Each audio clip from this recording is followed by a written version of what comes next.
지금 교회 무장으로 예수가 그리스도라는 사실을 증거한다는 얘기거든요. 그것이 에베소에서부터 빌레몬까지인데 그 가운데 교회 진리로 무장한다. 교회 진리로 무장을 시켜서 예수가 그리스도라는 사실을 증거한다. 이게 에베소서 내용이고요. 그 다음에 2절은 교회의 생활로, 우리 성도들이 다 교회 아니에요? 주님의 몸된 지체들인데 우리들의 생활로서 무장을 한다. 그것이 빌립보서에서부터 데살로니가 전후서까지. 그런데 여기서 명심하실 일은 진리로 무장하는 것 따로 있고 생활로 무장하는 게 따로 있는 게 아니에요. 이게 연결 동작이라는 얘기입니다. 이게 진리로 무장이 되면 생활로 무장이 되게 돼 있다. 그러니까 진리를 깨닫게 되면 생활이 나오게 돼 있다. 그 말이죠. 쉽게 얘기하면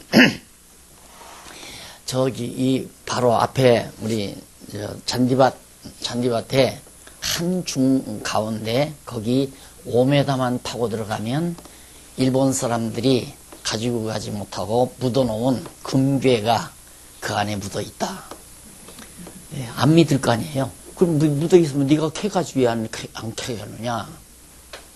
안 믿으면 절대 가서 삽질을 안 해요. 그런데 조사를 했단 말입니다. 근데 5m 밑에 금괴가 있는 게 너무 분명해요. 그러면 아마 아귀다툼을 하면서 가서 캘 거려. 땅 팔 거란 말입니다. 지금 공부하다 말고 가서 삽질하고 말 거예요. 예. 확실히 진리를 깨닫고 확실히 믿어지면 생활이 나오게 돼, 행동이 나오게 돼 있어요. 그러니까 행동 따로 있고 진리를 아는 것 따로 있고, 그러니까 아는 것과 믿는 것이 하나 되면 생활도 하나로 나타나게 돼 있잖아요. 그렇게 아주 하나님께서 우리 인간을, 왜냐하면 진리를 깨닫는 것은 머리가 깨닫죠. 머리가 진리를 깨달아요. 생활은 몸이 하죠. 또 글이 하죠. 머리가 깨달아요. 여기서 이제 진리로 내가 공부를 해서 진리를 확실히 깨닫게 되면, 지금 잔디밭 한 중앙에 5m만 타고 들어가면 거기 궁계가 있다라고 하는 사실을 알았어요. 알면 이 머리가 다리에게, 손에게, 몸에게 빨리 가라. 지령을 내리니까 신발도 안 신고 쫓아간다니까. 머리가 그렇게 지령을 하니까. 그러니까 이런 원리를 모르니까 자꾸 지도자들이 이래야 된다, 저래야 된다, 이렇게 안 하면 벌 받는다, 돈 안 내면 하나님이 축복 안 준다, 이렇게 말할 수밖에 없잖아요. 그러니까 아는 것도 없이 벌 받을까 봐서 움직여가는, 이것이 이제 사실 한국교회 전체 실정이 바로 그런 모습이었어요. 하나님께서 복을 주었는데 하나님 앞에 충성하지 아니하면 하나님께서 그거 다 걷어간다. 은연중에 성도들에게 그런 방향으로. 그래서 지금 기독교 윤리학이 여기 나오는 거거든요. 기독교 윤리학이. 그러니까 진리를 깨닫는 것은 굉장히 중요한 거예요. 내가 깨달으면 바로 생활은 절로 따라온다. 그러니까 그 생활은 힘들지 않는단 말입니다. 힘들게 하는 게 아니라 재밌게 하는 거죠. 금괴에 있다는데 가서 삽으로 막 땅을 파는데 땀이 뻘뻘 나도 막 괴로워하고 막 그런 게 아니에요. 막 바스러지게 막 땅을 파잖아요. 왜? 밑에 금괴가 있다는 게 확실하니까. 그런 것처럼 하나님 여호와가 분명히 살아계시다는 거예요. 예수가 그리스도라는 사실을 진리로 무장해서 그 사실을 깨닫게 되면 하나님 여호와가 살아계시구나. 그걸 믿게 되니까, 확신하게 되니까 자연히 하나님 여호와를 경외하는 생활이, 삶이 우리에게서 나타나는 거죠. 그 생활이 뭐냐면 복음에 합당한 생활. 그 빌립보서 우리 공부했죠. 그 다음 오늘 두 번째는 굳은 믿음의 생활. 흔들리지 않아요. 절대 흔들리지 않아요. 이 진리를 깨닫고 난 사람이 왔다 갔다 그런 거 안 한다 이 말입니다. 확실하니까, 너무 분명하니까. 예를 들면 자기가 아버지를 얼굴을 못 보고 유복자부터 해요. 얼굴을 못 보고, 아버지가 죽은 게 아니라 해외로 공부하러 나가서 아버지 얼굴을 몰라요. 그런데 아버지가 공부 다 마치고 돌아왔어요. 와서 이제 3살짜리가 아버지 얼굴을 처음 보는 거예요. 가만히 보니까 엄마하고 아주 친하게 잘 지나거든요. 그러니까 몇 달 지나다 보니까 아이가 저게 우리 아버지다 딱 믿어져요. 저게 우리 아버지다라는 게 믿어지면 그 다음 다른 사람이 와서 야, 이 사람이 너 아버지 아니야? 내가 너희 아버지야. 아니야! 그러잖아요. 아니야. 절대 흔들리지 않죠. 그러니까 우리의 신앙이 자꾸 흔들린다고 하는 것은 아직 이게 안 된 거예요. 진리에 대한 확증이 없어요. 분명하다. 여호와 하나님 살아계시다. 이게 확증이 딱 떨어지면 지난 주일에도 우리 공부했잖아요. 야곱이 하나님 여호와 하나님이 자기를 사다리가 오르내리면서 천사가 나타나서 야곱에게 다 약속 다 했잖아요. 그거 믿으니까 뭐 형이 쫓아와서 죽인다고 해도 겁내지 않고 하여튼 계속 쑥쑥 고향 땅으로 돌아오잖아요. 예, 하나님 여호와 살아계심을 확실히 믿어지게 되면 그런 굳은 믿음의 생활이 우리 안에서 나타나게 된단 말입니다. 정말 요즘 신문에 보니까 하나님 미워요 하는 글이 나왔더라고요. 세월호 아마 엄마가 그런 모양인데 예수를 믿는 세월호 엄마가 자기 아들이 이제 그 세월호에서 아직 시신도 못 찾았대요. 그러니까 하나님을 믿다가 보니까 세상에 왜 내 아들을 그렇게 했나요? 하나님 미워요. 이제 지금은 미흡다고 하지만 또 조금 더 가면 있기는 하나님이 어디가 있어? 이렇게 돌아가는 거죠. 왜? 확신이 없으니까. 그러면 하나님께서 아들을 데려갔다 하더라도 우리가 성경을 깨닫게 되면 전도서에 보니까 이 세상에 오래 사는 사람보다 일찍 죽는 사람이 훨씬 복되다고 솔로몬이 그랬더라. 그 다음 일찍 죽는 사람보다 역시 낳자마자 죽는 사람이 더 복이 있고 낳자마자 죽는 사람보다 잉태되지 아니하는 사람, 태어나지 않은 사람이 훨씬 복되다고 얘기했더라. 맞아. 이 거친 세상 그 아이가 살아가지고 헤쳐가려면 얼마나 고달플까. 하나님께서 일시기 편안히 당신 곁으로 불러가셨구나. 이걸 믿고 위로를 받아야 되잖아요. 우리 일하고 해서 그런 일 없다고 할 수는 없잖아요. 그런 일이 있을 수 있단 말입니다. 어머니 아버지 앞에 갈 수도 있잖아요. 그러니까 우리가 성경 진리를 확실히 깨닫게 되면 절대 생활 속에서 굳은 믿음의 생활로 나다. 어떤 경우에라도 흔들리지 않고 꿋하게 살아가는 거죠. 그래서 이런 때 이제 내 얘기가 나올 수 있는 가능성이 있는데 이러면 또 누가 또 혼내. 오늘 또 오셨네. 이런 얘기면 이제 혼나거든요. 자기 자랑한다고. 근데 요즘 다른 분들이 그래요. 어떻게 그렇게 목사님은 변하지를 않습니까? 그렇게 뭔가 이렇게 복잡하고 어지러우면 나도 흔들리고 뭔가 변하고 야합도 하고 그럴 건데 소란이 일어나거나 난리가 나거나 욕을 하거나 비난을 하거나 전혀 흔들리지 않는다는 거예요. 그래서 날들어 고집이 쓰다고 그러는데 착각하면 안 돼요. 고집 갖고 그렇게 안 되는 거예요. 여러분 내가 처음 장안동에서 개척할 때부터 목사 면직당하고 또 이단으로 쫓김받아서 쫓겨날 뻔하라고 교회 자산 다 탕진했고 우리 또 당하는 거 아니에요.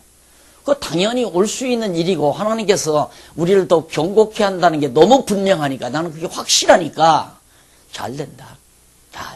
하나님께서 더 좋게 하려고 한다는 게 조금도 의심이 안 가면 어떻게 변해요? 하나님이 더 좋게 하시려고 한다. 여러분 늘 배우잖아요. 요셉이 아버지 사랑받는 건 참 좋죠. 형제들 미움받는 건 싫고 우리들의 사고는 그거예요. 이게 성경을 몰랐으면 아버지 사랑받는 건 좋고 형제들이 미움받는 건 싫다 이렇게 하지만 성경을 우리가 공부해서 진리를 깨닫고 진리를 알았단 말입니다. 형님들이 나를 미워하는 거 이거 정말 복된 거다. 잘 돼가는 거다. 얼마 전까지라도 목사님 최고 우리 목사님이 제일 성경을 잘 가르치고 난리를 치더니만 하루아침에 후딱 변하잖아요. 그걸 사람이 하는 게 아니에요. 하나님께서 우리 장안중앙교회를 장안중앙교회 되게 하시려고 이런 과정을 이끌어가기 때문에 그래, 미움받는 것도 좋다. 왜? 미움을 받아야 갈 길이 열리니까, 가야 될 길이. 그러니까 보세요. 사도 바울도 바구니 타고 성 밖으로 도망치도록 하나님께서 안에서 난리를 치니까 바울이 도망가자마자 거기에 복음 전할 곳이 딱 말씀 들을 자들이 기다리고 있죠.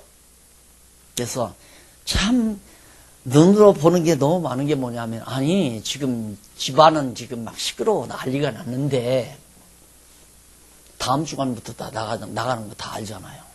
상상도 못하는 일이 벌어요. 한 노예가, 큰 노예에서 목사님들이 모여가지고 이건 대충 한 50명 모일 거라고는 생각을 하는 것 같더라고요. 또 잘 모이면 100명도 모이고, 목사님들. 근데 그 경비가 어느 정도냐면 한 번 모이는데 1000여만 원 들어가요. 그 경비를 주관하는 그 교회에서 다 된다는 거예요. 한 번 모이는, 1000만 원이 아니라 200만 원. 200만 원이니까 4번 모이면 800만 원이에요. 5번 모이면 1000만 원이고. 그 경비를 바깥만, 여관비는 그만두고. 그러니까 그런 일이 어떻게 있을 수 있냐요. 그런 일이. 그러니까 하나님께서, 야, 너 여기서만 난리치지 말고 좀 듣고자 하는 사람이 있으니까 가서 좀 해라. 하나님께서 이거 몰아내는 거라고 생각하잖아요. 그러니까 미움받는 게 얼마나 다행이에요. 예? 하나님께서 그렇게 해서 당신의 뜻을 이루어 간다는 거, 그 확실한 믿음이 있으니까 이래도 저래도 불만하거나 좌절하거나 절망할 필요가 없는 거죠. 자, 그래서 그 굳은 믿음의 생활, 513페이지에 거기 보면 골로새서 나오죠. 첫째, 복음에 대한 확증 나오잖아요. 봐봐요. 복음에 대해서 확실한 증거를 가지고 있으면 믿음은 견고하게 돼 있다. 확증이 없으니까 이럴까 저럴까 이건 좋고 저건 나쁘고, 그래서 뭔가 인간적인 수단 방법으로 뭔가 해결해 보려고 노력을 하고, 하나님이라야 해결해요. 하나님이라야 문제 해결한단 말입니다. 그러니까 인간 잔재주 다 어떻게 보면, 야, 참 꾀가 많다. 야, 저 사람들 참 계획이 치밀하다. 그거 다 필요 없는 겁니다. 암만 계획이 필요죠. 형제들이 다 모여서, 야, 저거 요셉 저거 오는데 우리가 다 단합해서 저거 하나 해 치우면 끝난다. 그러면 우리가 시기 질투할 거 없지 않느냐. 집에는 한번 가보면 아버지가 요셉 하나 놓고 새똥종을 입혀가지고 딱 무릎에 앉혀놓고 있는데 열받지요, 다른 형제들이. 이제 그 꼴 안 보는 방법은 팔아먹어 버리자. 애굽에다 팔아먹었잖아요. 문제 다 해결된 줄 알았죠? 이제야 하나님께서 모든 문제가 요셉에게 더욱 좋도록 하나님의 뜻이 이루어지도록 시작되는 거예요. 이제야 시작이 되는 거다. 근데 우리는 그런 문제가 부딪히면 절망부터 하잖아요. 뭐지? 끝났다 이제. 낙심하자. 그만둬 버리자. 이거 포기하자. 왜? 굳은 믿음의 생활이, 복음에 대한 확증이 없으니까 그런 결과가 나온다. 그래서 첫 번째로 1장 1절로 12절에 보면 복음 전파에 대해서 회고합니다. 내가 골로새 교회 너희들에게 골로새 지방에 내가 어떻게 복음을 전해주었느냐, 그러면서 복음 전파하게 된 것들을 회고하는 내용이 12절까지 나오고요. 그 이후에 보면 복음 진리의 개요, 개략적인 요점을 딱 정리해줘요. 복음 진리란 이런 것이다 라고. 그러면서 복음 전파의 변호, 복음 전파를 자기가 하게 된 것을 변명하면서 더 밑에 하나 보십시다. 28절로 29절은 바울이 완전한 자로 세우려고 그리스도를 전한다. 내가 여러분들에게 예수가 그리스도라고 전하는 것은 하나님의 사람으로 온전히 세우게 될, 굳은 믿음의 신앙생활을 하게 하려고 내가 이 복음을 너희에게 전파하는 거다라는 내용을 하면서 이제 1장을 마치죠. 그 다음에 이제 2장, 골로새서 2장 넘어가면 보면 거짓 진리를 경계해. 굳은 믿음의 생활에 대해서는 복음에 대한 확증, 복음이란 이런 것이다라고 하는 걸 확증해주고, 그 다음 복음이 아닌 거짓 진리를 조심해야 한다. 이게 거짓 진리가 들어와 버리면 그냥 다 무너나 버리잖아요. 이게 무너나 버리면, 머리가 혼란이 와 버리면 온몸이 다 혼란이 와요. 요즘 지금 우울증 환자가 막 급증하잖아요. 어제도 나 우울증 환자 하나 만났는데, 우울증 환자가 급증해요. 왜? 이게 딱 정해지지 아니하니까 공허감이 딱 오죠. 이거 뭐야? 멍해지는 거예요. 목적의식도 없고 어떤 가치, 의미 이거 다 상실하는 거예요. 나는 왜 살아야 돼? 그래서 우울증이 오면 죽고 싶은 생각이 가끔 나잖아요. 그래서 자살 숫자가 지금 급증하고 있고요. 여기가 다 비어서 그래요. 그러니까 결국은 확증이 없으니까 그런다. 확증이 없으니까. 또 하나 내가 거듭 얘기하죠. 5m만 파고들어가면 금괴 있다. 확실하다. 아 정말 보니까 나타나는 거예요. 딱 기계로 조사해 보니까 금괴가 딱 나타나는 거예요. 그럼 힘이 팍 나죠. 어떤 힘이? 꽃갱이 삽 들 수 있는 힘이 막 나요. 이마에서 땀이 팍 나도 막 다 들어가요. 막 열심히. 그게 인체예요. 그래서 머리가 인간의 삶을 완전히 지배하는 겁니다. 머리 채우셔야 돼요. 머리 채우셔야 돼요. 그래서 요즘 과거에는 뭐 50대가 위험하다는데 아니래요. 지금 30대로 내려간대요. 30대로. 여자들 50대 해서 뭐 오춘기라고 그러는데 이제는 30대. 그만큼 빨리 오는 거예요. 왜? 다 누려보거든. 30대, 요즘 30대면 다 누려봐요. 인간사 모든 일 모르는 일이 없어요, 아이들이. 30대만 가면 다 안다, 이 말입니다. 그게 다 해보니까 허탈하잖아요. 이거 험보해. 그 다음에는 재미도 없고. 그래서, 공부하면 뭐해? 자녀들 낳아서 길러면 뭐해? 의미가 다 상실되는 거예요. 그러니까 요즘, 만 30, 40대들 모여서, 동창들 모여서 얘기하면, 제일 맥 빠진 게 결혼한 아이들이래요. 결혼한 아이들. 결혼 안 한 아이들은 8888한데, 결혼한 아이들은 다 후회하고, 나는 왜 사는지 모르겠어. 재미도 없고, 뭐 어쩌고저쩌고. 다 맥풀려 있다는 거예요. 그러니까, 인간의 삶을, 동물적 관점에서 인간의 삶을 현대인들이 누리고 살잖아요. 우리는 신령한 의미의 진리 추구를 한다는 것은 인간만이 할 수 있는 특권이거든요. 이게 이제 딱 채워져야 그런 것들이 다 사라져버리는 거죠. 환란이 와도 핍박이 와도 분명한 확신을 가지고 아주 박진감 넘치게 자기의 삶을 구가해 갈 수 있다 하는 얘기입니다. 그래서 거짓 진리를 경계하는데 관심을 통한 경계, 바울이 굉장히 골로새 교회 성도들이 거짓 진리를 접할까봐 관심을 가져요. 그러면서 진리를 통한 경계를 해줘요. 이것이 진리다. 이것 아닌 것은 다 거짓이다. 라고 진리에 대한 확증을 진리를 통해서 경계해주는 내용이 8절로 23절에 나오고요. 그 다음 한쪽 가로 3번에 보면 생활에 대한 교훈이죠. 자, 그러면 이렇게 복음에 합당한 생활을 해나가는 데 있어서 굳은 믿음의 생활, 합당한 생활을 할 뿐만 아니라 굳은 믿음의 생활을 하는 데 있어서 진리에 대한 확증을 가지고 또 이 거짓 진리를 경계하게 되면 어떤 생활이 나오는가? 곧 영적 예배의 생활이 나오죠. 이것도 여기서는 영적 예배라고 안 하지만 서신서에 나오는 모든 생활은 산제사로서의 영적 예배의 의미를 다 가지고 있는 겁니다. 그래서 생활의 기본 원리가 거기 나오죠. 어떻게 우리 성도들이 생활의 원리가 뭐냐. 그것이 1절로 17절에 나와요. 이런 거 일일이 다 강의하려면 이제 강론을 강의해야 하니까 개론에서는 다 취급할 수 없죠. 간단하게 정리합시다. 생활의 원리. 위의 것을 생각해라. 땅의 것 생각하지 말고. 아이고 내가 어디에다가 경기도 어디에다 땅 사는 것이 5만 평이든가 5천 평이든가 이런 거 생각하게 되면 벌써 속물이 돼요. 속물. 그렇다고 해서 그거 사놓지 말란 얘기가 아니야. 하나님이 그걸 주셨구나.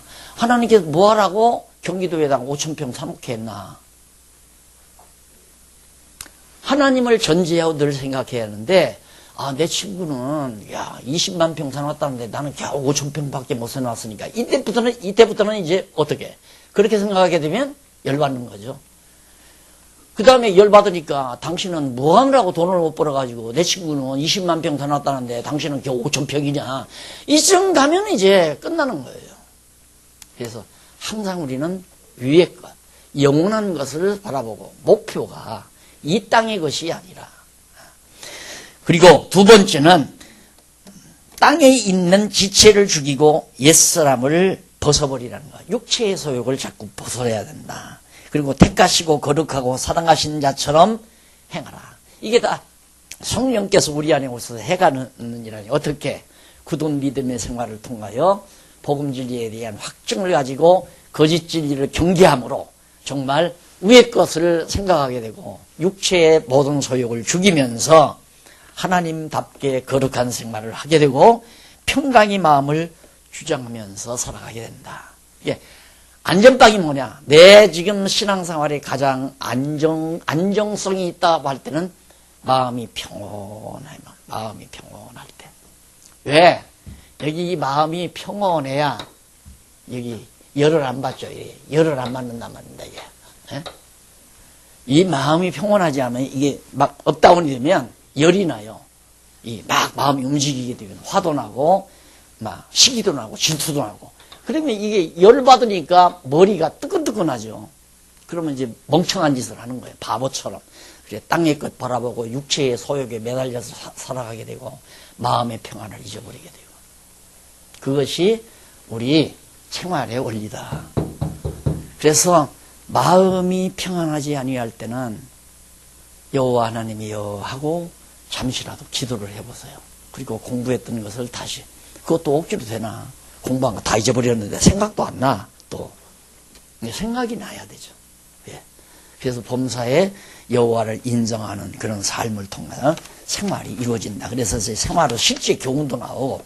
자, 그 다음에 이제 넘어가서 516페이지에 보면 3번, 가로 없는 3번. 여기에요. 복음에 합당한 생활, 굳은 믿음의 생활이 나오더니만, 그 다음, 성도의 성숙한 생활.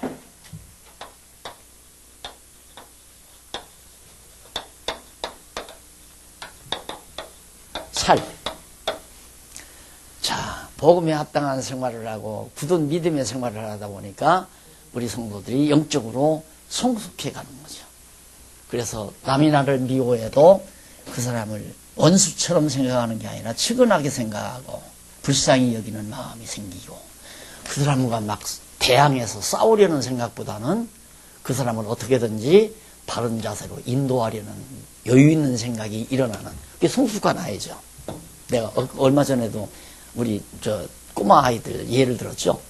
두 놈이 놀이를 하다가 지니까 작은 놈이 삐져버렸어요. 화가 나가지고. 가자니까 가지도 않고 저 뒤에 떨어져서 눈을 끄덕끄덕 나를 버리고 가나 데리고 가나 하면서 뒤에 오지를 않아요. 앞으로 가던 주언니가 슬슬 찾아가더라고요. 찾아가더니만 가서 슬며시 건드려봐요. 이렇게. 강하게 흔드니까 내버려둬요. 또 떨어져 나가요. 떨어져서 조금 있다가 또 가서 그 다음에는 이렇게 만져요. 이렇게 들리는 게 아니라 이렇게 쓰다듬어요. 그렇게 살짝 움직이니까 조금 있다가 가서 저 동생 이름을 부르면서 같이 가자 보니까 따라오더라고요. 그러니까 조금 성숙했으니까 그렇게 동생을 그렇게 이끌어 가잖아요. 신앙생활도 바로 그거란 말입니다. 우리가 진리를 깨닫고 말씀을 듣고 우리의 신앙생활이 성숙했으면 참을 수 있는 힘도 나오는 거고, 또 삐진 사람을 가서 권면하고 위로할 수 있는, 한 번에서 안 되면 두 번 하고 두 번에서 안 되면 세 번 거듭할 수 있는 여유로움이 우리 성숙한 신앙인들에게서 나타나야 된다. 그게 바로 이 성숙한 생활. 그게 다 연결 작업이죠. 복음에 합당하게 살다 보면 정말 흔들림 없이 견고하게 살아가다 보니까 우리의 신앙생활이 우리의 속사람이 날로 성숙해서 정말 승리하는 삶을 살아가게 된다. 이런 생활로 우리가 견고하게 무장이 된다 그 말이에요.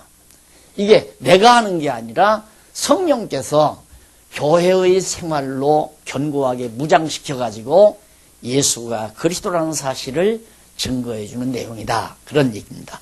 자, 그러면 성숙한 생활을 보면 성도의 거룩한 생활, 데살로니가 전서입니다. 그래서 칭찬과 격려도 해주고 바울이 그 다음 위로와 권면도 해주고 그 다음 교훈과 부탁도 합니다. 그런 내용들이 이제 그 성도의 거룩한 생활에서 나오고 후서에는 데살로니가 후서에는 넘어가서 518페이지 중간 한쪽 가로 2번 성도의 선한 생활, 거룩한 생활, 선한 생활. 그러면 선한 생활은 뭐고 거룩한 생활은 뭐냐? 거룩한 생활은 하나님 아버지를 그리스도를 닮아가는 생활이고 선한 생활은 역시 하나님께서 기뻐하시는 일, 선하다.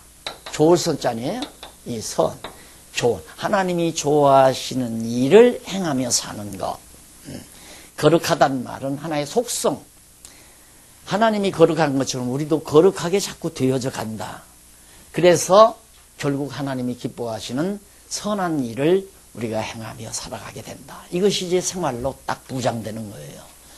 그래 우리가 이렇게 공부하면 자신도 모르죠. 자신도 모르지만 아 내가 많이 변한 것 같아. 자신도 때로는 어떤 때 느끼는데 남들이 아이 저 변호사님 참 요즘에는 참 많이 변했어. 이렇게 말들 할 수 있는 분명한 차이가 생겨요. 공부한 사람하고 안 한 사람하고는 전혀 달라요. 그런데 말씀을 늘 이렇게 먹다가 안 먹어버리면 일단은 내 안에 뭐가 들어오느냐면 짜증이 들어와요. 그다음 짜증, 불만. 이게 굉장히 위험한 겁니다. 짜증내고 불만스러운 거. 일단 아침에 일어나서 뭔가 짜증스러우면 한바탕 해야 돼요. 남편하고 하든지 자녀들하고 하든지. 너 왜 그렇게 늦게 일어나? 그렇게 일찍 잘했잖아. 왜 학교 늦어? 이러고 이제 아이들하고 한바탕 해야 짜증을 좀 가라앉히게 되는 거죠. 그래서 항상 말씀을 우리가 상고하고 살면 짜증이 일어나려고도 가라앉잖아요. 짜증이 일어날 여가가 없이 마음의 평안을 유지하니까 결국은 이렇게 하나님이 기뻐하시는 일을 나도 행하며 사는 하나님께서 그렇게 살게 하는 거죠. 여기 하나님 기뻐하시는 일이 꽉 담겼으니까 머리가 내 지체로 하여금 다 그렇게 살아가도록. 그런데 마음속에 마귀라는 힘이 들어와가지고 짜증내게 하고 불만스럽게 하고 이렇게 되면 이제 열받아가지고 다 잊어버리고 결국 범죄하게 되고 짜증 부리게 되고 다투게 되고. 그러니까 이 모두를 누가 지배하느냐? 성령이 이렇게 지배하는 성령께서. 왜? 그렇게 해야 이러니까 내가 짜증내니까 결국 집안 사람이 일어나더라. 한 번 경험하죠? 그 경험을 통해서 딱 깨달아져요. 짜증내면 안 되겠구나. 그렇게 했다가도 또 그래요. 이제 아무리 미련해도 서너 너덟 번 그러다 보면 짜증내. 아이고 큰일 나겠다 이 짜증나다. 이 생각만 들어도 짜증이 가라앉는 거죠. 내가 여호와 하나님을 잠시 잊었구나. 이 생각만 들어도. 그런데 일단 가정부가 일어나려면 그 생각도 안 나. 저 인간이 잘못했다 이거야. 저 인간이. 저 녀석이 게을러가지고 지금 학교 늦게 됐다.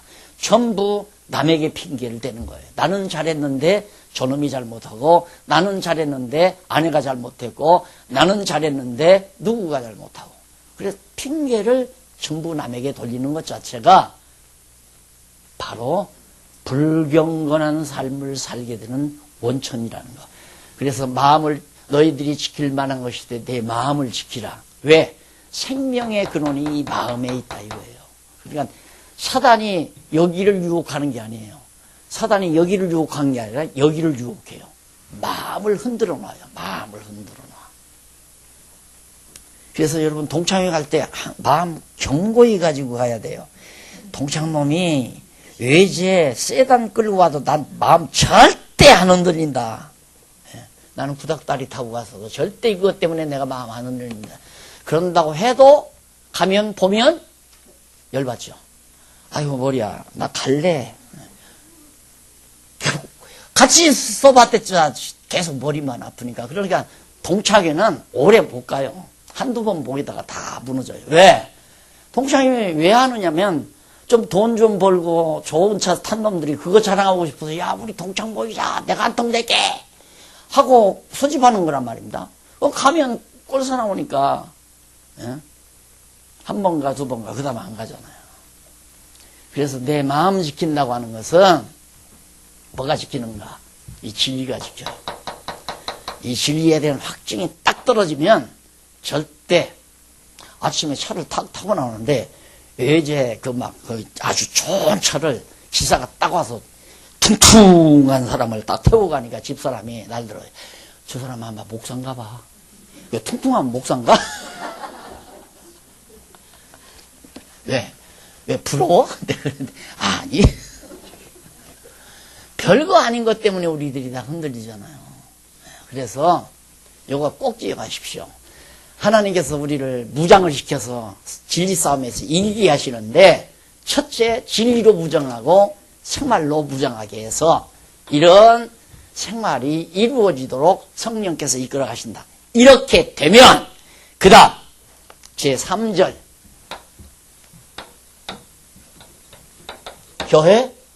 교회의 체제. 요즘 체제 이거 체제로 무장. 데살로니가전서 디모데전서 팀에서 빌레몬까지 디모데에서 빌레몬까지 여기가 우리 교회의 규칙. 그게 성경 전체가 헌법이라면 교회의 자잘구리한 지역적인 그런 규칙들이 규범들이 바로 여기에 있습니다. 거의 다. 디모데전후 디도 빌레몬 여기까지. 그래서 여기는 교회를 체제를 갖추게 하시는. 자, 그런데 여기도 미리 정리해서 체제를 어떻게 하나님께 갖추게 하시는가? 무장을 시키는데 진리로, 이건 진리로 무장한다는 건 교회란 무엇인가를 한다. 다시 말해서 군대를 갔어요? 그러면 애국정신을 아주 견고히 다지죠. 군대 가게 되면 나라를 위해서 목숨 내적을 던질 수 있는 그런 충성자로 만들어요. 대한민국이 뭔가 내 조국이다 해서 딱 박아놓고는 그 다음 정말 생활이 군대 생활 아주 질서정연하게 딱딱 생활하도록 그렇게 만들어서 그 다음 군인 무장이 견고하게 되죠. 전쟁이 딱 일어났다 하면 포부대는 포부대로 보병부대는 보병 각각 자기 임지를 찾아가서 이제 전쟁에 임하잖아. 싸움에 임하잖아요. 그러듯이 교회도 하나님께서 체제를 갖추는데 이게 연결 작업이라는 거. 진리를 깨닫고 생활이 나타나면 결국 교회가 체제로 잘 갖추어진다. 그 말이에요. 그래, 이게 모두가 다 누가 하는 일이냐? 성령께서 해 가신다. 목사가 성도들을 세례 주어가지고 세례교인 25명당 장로 한 번씩 뽑아서 그 장로들로 구성해서 당회를 만들어가지고 조직을 그렇게 하는 게 아니고 과거 우리 장안중학교도 그렇게 했잖아요. 그래서 나 저 장로님 장로하는데 나 찬성합니다 하고 3분의 2 이상이 표를 얻으면 그분이 장로한수가 되는 거예요. 그럼 누구 뜻대로 되느냐면 성도들이 좋아하는 사람이 장로가 되는 거예요. 그게 정치적인 거란 말입니다.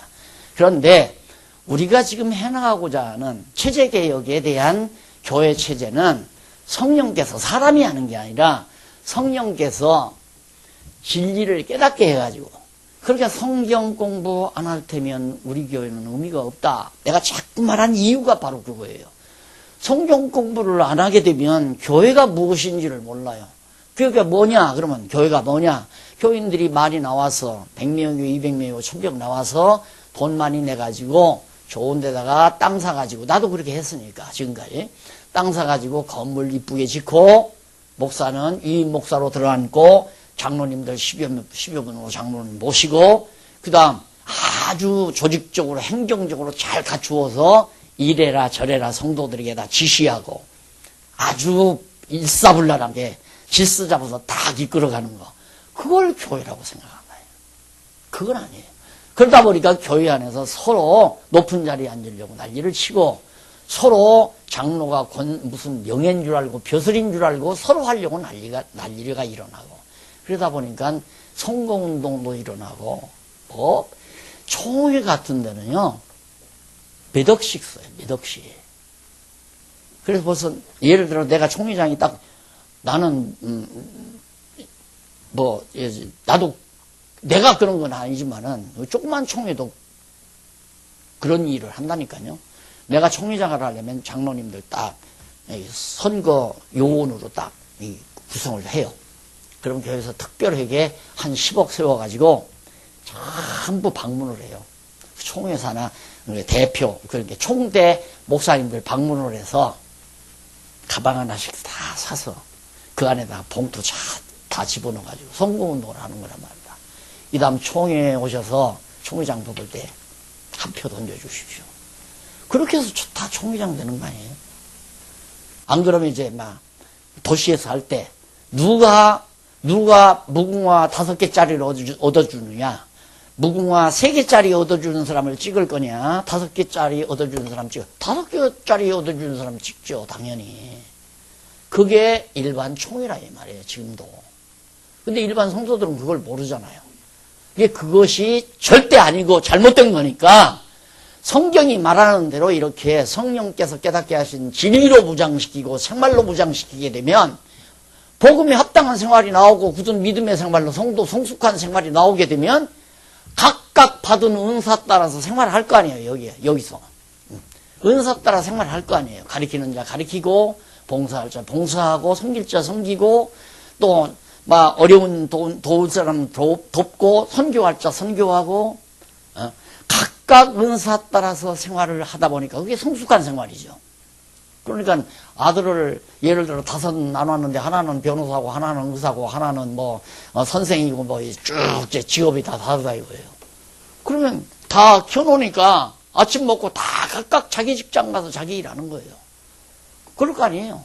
그러니까 가정이 튼튼할 수밖에 없죠. 그런 것처럼 교회도 성도가 깨달아서 다 각각 자기 은사 따라 생활하다 보니까 교회 체제가 잘 갖춰지는 거예요. 선교도 있고, 구제회도 있고, 장학회도 있고, 봉사회도 있고, 또 여러 가지 교회학교도 만들어지고, 등등 여러 가지 기구들이, 그러니까 그 은사교회 아닙니까? 은사교회. 또 어린 성도들을 양육하는 양육교회도 생기고, 그러다 보니까 교회가 체제를 잘 갖추어 성장하게 되었나. 그게 막 지금 우리 교회에서 일어났댔잖아. 2, 3년 동안 지금 잘 돼가고 점점 성장하는데 하나님께서 한번 확 흩어버리잖아요. 왜? 더 견고하게. 난 그전에 그랬어요. 아버지가 농사를 짓는데 모자리를 하는데 조그만 땅에다가 모자리를 되게 씨앗을 뿌려서 기르더라고요. 그동안 그거 일일이 뽑아서 옮기는데 허리도 아프고 참 힘도 들고 그래요. 참 아버지 왜 저러실까. 그냥 처음부터 논에다가 딱딱딱딱 널찍널 이렇게 줄줄 뿌려버리면 보내기도 할 것도 없고 쉽고 간단한데 그게 아니더라고요. 하나님께서 아버지가 농사 짓듯이 모자리판 만들어서 거기서 일단 또 뽑아가지고 옮겨서 심어요. 또박. 그러듯이 하나님께서도 한꺼번에 안 키워요. 조금 크면 잡아 흔들어서 또 뽑아서 옮기기도 하고. 그래서 우리가 선지서 배웠지만 뽑으시고 심으시고 세워놓은 거 다시 세울 바에야 뭐로 헐어요. 헐으시고 세우시고 지으시고 흩어지게 했다가 다시 모아놓고 그게 이제 하나님께서 더욱 견고하고 튼튼하게 해가시는 중요한 하나님의 섭니다. 그래서 교회 체제가 이루어지는 것도 이런 과정을 통해서 이루어져 가는데 한번 어떻게 체제를 이루는지 보십시다.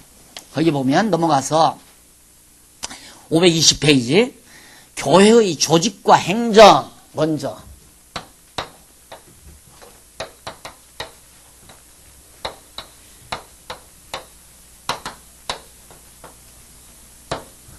조직과 행정이 바로 디모데전서 딤자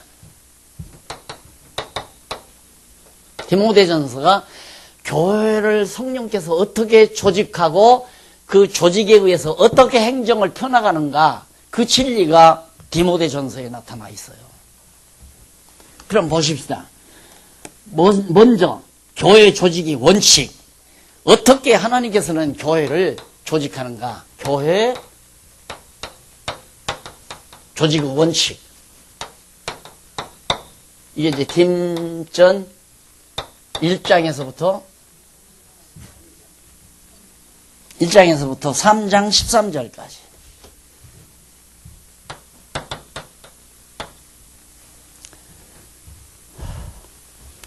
그 뒤에 보면 우선 지도자를 소명을 하죠. 그래서 자원이라는 말이 나오는 거예요. 지도자를 소명한다. 장로로서 하실 분은 자원하십시오. 왜 그러냐면 하나님께서 그분 마음속에 어린 성도들 나는 후원하며 살고 싶다. 어린 성도들을 신앙으로 양육하는데 내가 보모 역할, 후원자 역할을 하며 내가 살고 싶다는 그런 은사를 성령께서 각자 그 사람 마음속에 주시는 거란 말입니다. 그래서 자원하는 것이 첫 번째 조건이에요. 나는 장로를 하겠다. 그런데 장로가 권력이라면 자원하면 안 되죠. 내가 대통령 되겠다 하고 권력 잡으면 되겠어요? 세상 인간이 권력을 잡으면 하나님 말고 세상 나라에서 권력 잡으려면 권력은 누구로부터? 백성으로부터 나온다고 그러죠. 백성으로부터. 그러니까 가장 표수를 많이 받은 사람이 대통령이 되는 거예요. 그래서 권력을 잡는 거 아니에요? 백성으로부터 권력이 나오니까. 그러나 하나님의 나라는 권력이 하나님께로부터 주어져요. 하나님께로부터. 근데 권력이 주어지는데 권력을 주는 게 아니라 하는 일을 맡겨요. 하나님께서. 권력은 머리 대신 예수 그리스도가 권력을 그냥 가지고 계시고, 권력은 하나님 그리스도가 머리니까 권력은 다 주님께서 가지고 계시고, 각각 지체들에게 너는 왼손, 너는 오른손, 너는 오른다리, 너는 왼다리, 이 역할을 하라고 머리에서 다 지령을 한다 이 말입니다. 그러면 여기에 소원이 생길 거 아니에요. 소원이. 난 장로로서 어린 성도들을 보살피며 후원하며 살고 싶다라고 하는 소원이. 그러니까 자원을 하는 거예요. 자원을 해서 하는데 정말 그분이 기르는 성도들이 잘 신앙 안에서 양육되고 성장하고 자라난다 이 말입니다. 그것이 패스하는 거예요.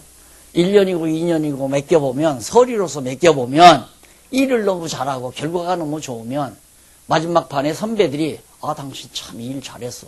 당신도 나와 같이 동력자가 됩시다 하고 함께 안수해서 세워나가는 거거든요. 왜? 권력이 아니니까. 봉사하는 거니까. 봉사하는 거. 남 봉사하는 일이 장로고 권사하고 집사지, 장로 권사 되면 남을 지배하고 명령하고 다스리는 게 아니라 이 말입니다. 그런데 부득불 그렇게 하려고 하니까, 몰라서 저러니까, 알면 그렇게 안 할 거 아니에요. 나처럼 알면 그렇게 하려고 안 할 거 아니에요. 나처럼 이렇게 나는 아니까 남 지배하거나 다스리거나 명령하거나 안 하고, 하고 싶은 건 하세요. 하기 싫으면 말고. 그렇게 얘기했는데 하고 싶다고 해서 하게 됐는데 내가 다 장로시켰다고 자꾸 그러니까 답답한 거죠. 난 장로 안 시켰다. 본인이 한다고 하니까 설이 맡겼는데 잘들 하니까 장로로 모시고 싶다고 다 그렇게 하니까 하자 없으니까 그냥 선배 장로들이 안수해서 세운 거지 내가 어떻게 장로를 세우냐. 장로가 권력이라면, 권력이 뭔지 아십니까? 교회 재산이 있어요. 예를 들어 100억짜리가 있어. 장로님이 10분이 계셔. 그럼 1인당 1억씩, 10억씩 지금 권한을 가지고 있다. 그런데 그래서 교회가 이놈의 재산 덩어리가 있으면 생각이 바뀌어진다. 이 사람들이. 그래서 장로일을 권력을 잡으려고. 이거 내가 도장 안 찍으면 이건 절대 안 된다. 내 권력이 세구나. 이렇게 돌아가게 되면 교회는 심각한 거죠. 그래서 이 재산 덩어리가 화근이라고 내가 한 거고, 그래서 그런 일이 없도록 하기 위해서 이제 많은 여러분들하고 상의를 해서 교인들도 다 호응을 해서 재단법인으로 딱 묶어 놔버린 거 아니에요. 아무도 권력을 못 부리게. 이건 재단법인은 권력을 못 부리거든요. 권력을 부려서 무슨 뭐 하려다가는 잘못하면 다 쇠고랑 찬단 말입니다. 그러니까 이제는 정말 장로직분이나 권사직분이 봉사하는 직분이에요. 섬기는 직분. 어린 성도들을 섬기고 보살피고 후원해주고. 그게 이제 장로나 권사가 하는 일이기 때문에 그럼 봉사직은 자원해서 해야지. 당신 봉사해. 당신 돈 많으니까 돈 내놔. 목사들 그러는 소리는 말이 안 되는 얘기죠. 누구 돈인데 내놓으라 말아야 해. 하나님의 이름을 빙자해서 돈 내. 하나님의 집 짓게 당신 1억만 내. 5천만 원 내. 이런 식으로 해서 다 하잖아요. 그건 아니다. 얘. 절대 아니야. 그래서 정말 이렇게 교회 체제로 무장을 시키는데 교회 조직은 어떻게 하고 행정은 어떻게 하는가? 조직이 원칙이 뭔가? 원칙 보면 거기 나오죠. 우선 지도자가 소명을 받아야 돼요. 그러니까 내 마음속에 내가 장로가 되고 싶다. 나는 어떠한 경우라도 이 말씀을 전하며 살고 싶다. 이런 소원이 말씀 전하면서 돈 받아서 먹고 살아야 되겠다. 이건 아니에요. 그건 직업이야. 직업을 생각하는 거예요. 돈을 생각해서 목사가 되거나 권력을 생각해서 장로가 되는 건 아니라 말입니다. 그래서 주고 싶으면 주기 싫으면 말고 목사가 행정적으로 법적으로 목사는 한 달에 얼마 줘야 한다. 노회에서 정해주잖아요. 우리 교회에서 목사님 초빙하고 싶습니다. 그러냐고. 그럼 장로 오라고. 거기 가장 수업장로 오라고. 밤에 뭐라고 그러는지 압니까? 생활비는 얼마나 줄 겁니까? 아이고 우리 형편이 그래서 150만 원 정했는데요. 장로래. 지금 개인 택시 운전사도 수입이 얼마인 줄 아십니까? 그럼 개인 택시 하라지. 뭐하러 목사가 돼요? 그런 식으로 노예에서 다 조정해가지고 그래도 50만 원 더 해요. 더 50만 원. 할 수 있죠? 네, 해야지요. 그렇게 해서 200만 원 주라고. 그렇게 해서 이제 목사 모셔가더라.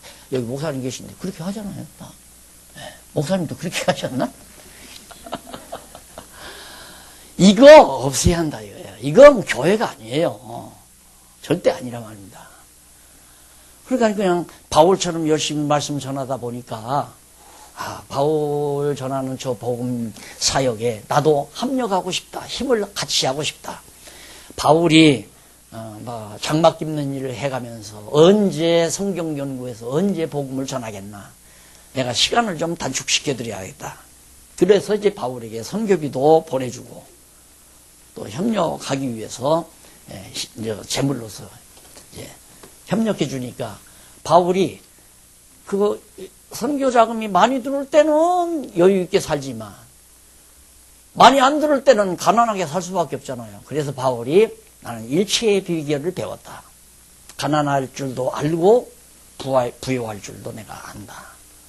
그게 일체의 비결을 배웠다 이거예요. 그러니까 사실 말씀 전하는 자들의 쉽게 말하면 목사님들의 생활이란 정함이 없어요. 처음에는 딱 어떤 규정이 없으니까 뭐 많이 들을지 안 들을지 어떻게 잘 가르쳐서 감동을 받으면 저 목사님 하시는 일에 적극적으로 내가 합력해야 되겠다는 분이 많아지면 돈이 많이 들어오는 거고 적어지면 점점 돈이 적어지는 거고 이게 이제 성경적이란 말입니다. 그래서 거기 소명을 받고 지도자 임무가 나오죠. 지도자는 경건과 단정한 중에 평안한 생활을 위해서 기도하라고 기도하는 일이 중요한 일이고 등등 나옵니다. 그것까지는 할 수가 없고요. 넘어가서 521페이지 두 번째 양쪽 가로 두 번째 직임자의 구분과 자격. 직임자의 구분과 자격. 직임자는 어떻게 구분이 되는가. 그래서 감독의 직분과 자격. 그 다음 집사의 직분과 자격. 거기 다 나와요. 읽어보면 감독이란 목사입니다. 교회를 여기서 감독하면 우리는 감독자 하면 권력으로 생각하잖아요. 감독이 아니라 보살피는 자 이렇게 번역이 돼야 돼요. 감독. 이 전부 번역을 권력적 개념을 집어넣어서 번역을 한 거예요. 양들이 불 뜯고 있는데 감독은 뭐 해야 되냐? 앉아서 저기 이렇게 둘러보면서 어디 맹수들이 안 들어오는가? 저기 맹수가 나타났다. 그러면 자기 생명 던져서 맹수를 잡아서 쫓아야 돼요. 잡아 죽이든가. 그게 보살피는 거라는 말입니다. 양떼들을 한 마리 한다. 이 자식아 왜 빨리 먹어? 뭐 천천히 가. 그게 아니라 양떼 나 답답해 죽겠다니까. 차 한잔 하고 해요.